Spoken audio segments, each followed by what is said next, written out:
Assalamualaikum warahmatullahi wabarakatuh. Perkenalkan, kami dari kelompok 4 akan mempresentasikan tugas kami yang berjudul proses analisis PT Danwan.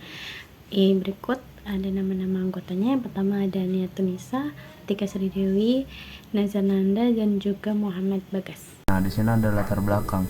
Danone merupakan salah satu perusahaan makanan dan minuman terbesar di dunia yang memiliki misi memberikan kesehatan kepada sebanyak mungkin orang. Danone beroperasi di 120 negara dengan jumlah karyawan lebih dari 100 orang di seluruh dunia.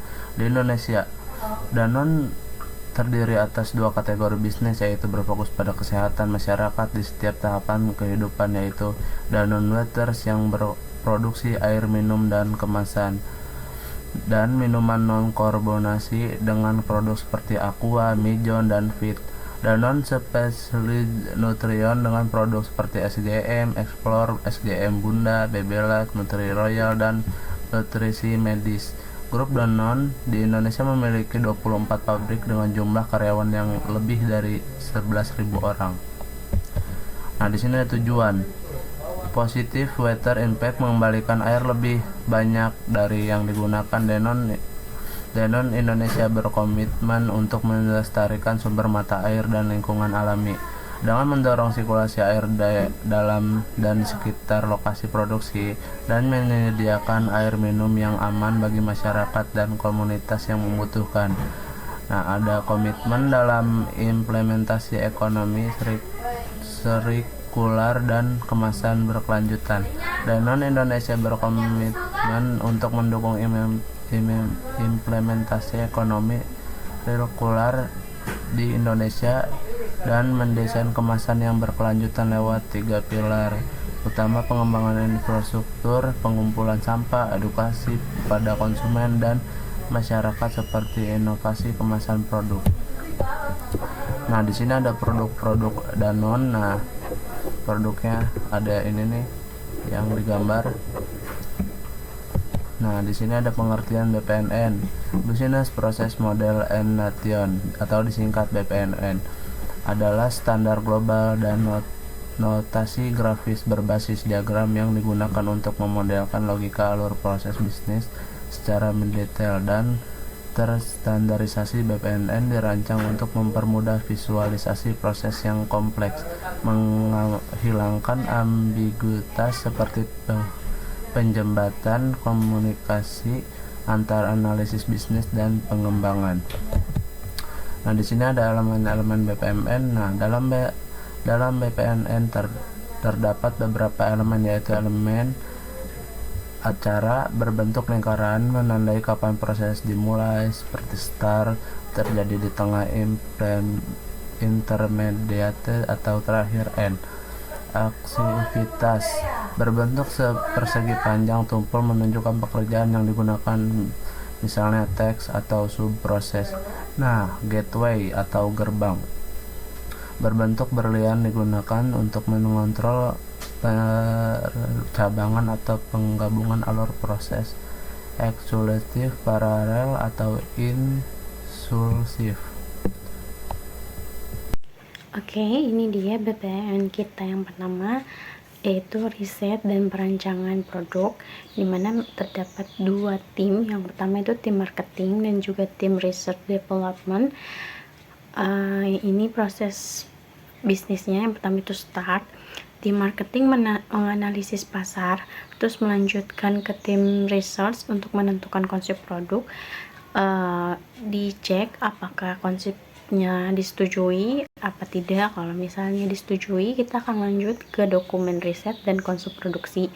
Jika tidak, kita akan balik lagi untuk menentukan konsep produk yang sesuai. Dan kalau konsepnya sudah disetujui dan sudah masuk ke dokumen riset, akan lanjut ke step menyusun strategi pemasaran. Setelah itu selesai.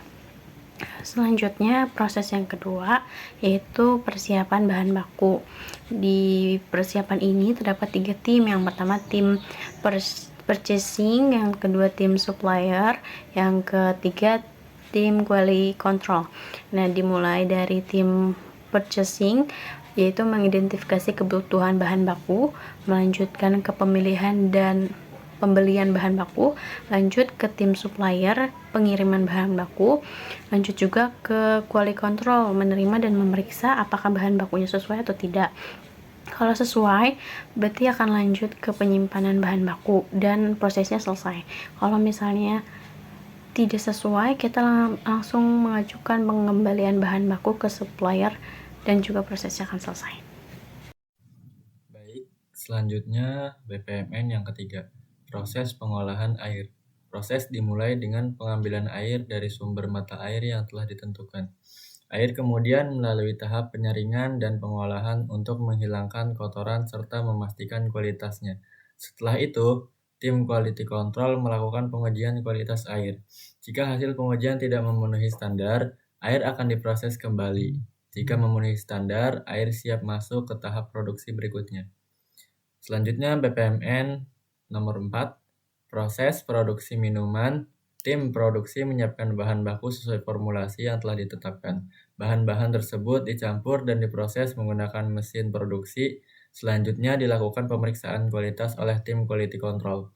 Jika hasil produksi tidak sesuai standar, dilakukan penyesuaian atau pengolahan ulang. Jika sesuai, produk dilanjutkan ke tahap pengemasan. Selanjutnya, BPMN nomor 5. Proses pengemasan produk.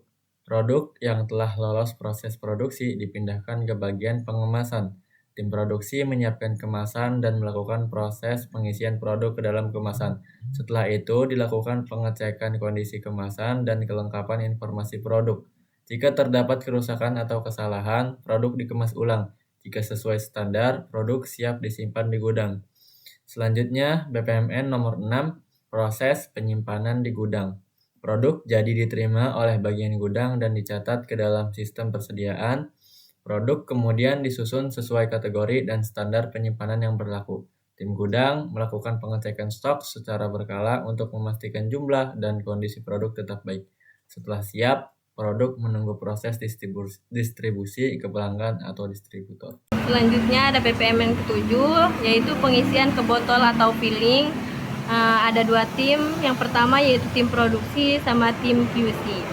Nah, ada prosesnya yaitu yang pertama start, terus persiapan botol dan mesin filling, melanjutkan penempatan botol di conveyor atau mesin, melanjutkan proses pengisian minuman ke dalam botol, melanjutkan cek isi botol, terus cek sesuai atau tidak. Jika tidak sesuai, yaitu proses pengisian minuman ke dalam botol. Jika sesuai, botol terisi sesuai takaran. Selanjutnya ada BPMN yang ke-8, yaitu penutupan dan pelabelan. Ada 2 tim, yang pertama yaitu tim produksi sama tim QC. Pertama start, melanjutkan menyiapkan tutup dan label, melanjutkan penutupan botol atau capping, melanjutkan pemasangan label, terus melanjutkan pemeriksaan hasil, terus cek sesuai atau tidak. Jika tidak sesuai, yaitu perbaikan produk. Jika sesuai, produk siap dikemas. Nah, selanjutnya BPMN yang ke-9 yaitu cek kualitas. Ada 2 tim, yang pertama tim QC, yang kedua ada tim quality assurance. Melanjutkan start, melanjutkan pemeriksaan fisik produk atau